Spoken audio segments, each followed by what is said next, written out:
Hace un momento observábamos ese respeto y admiración por nuestra Madre, la Virgen de Candelaria. Observamos en este momento también la representación de los barriletes, que son parte importante de los juegos que los niños realizan, juegos sanos, juegos que deberíamos inculcar a todos los niños.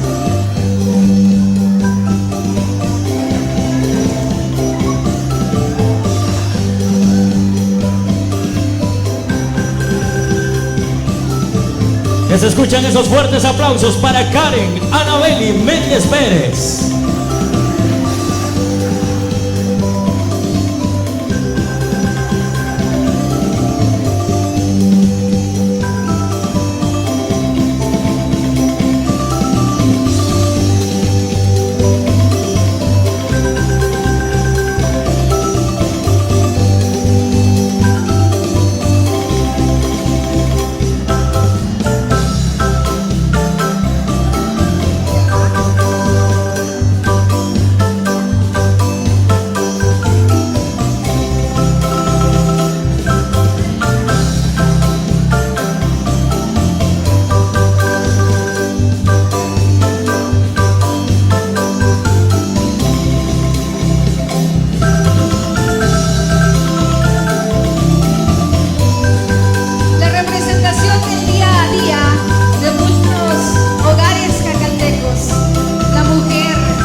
Mendoza Pérez.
No hay nada más bonito que disfrutar de este tipo de eventos donde se resalta nuestra cultura, nuestras tradiciones, los colores con los cuales nosotros como guatemaltecos nos identificamos.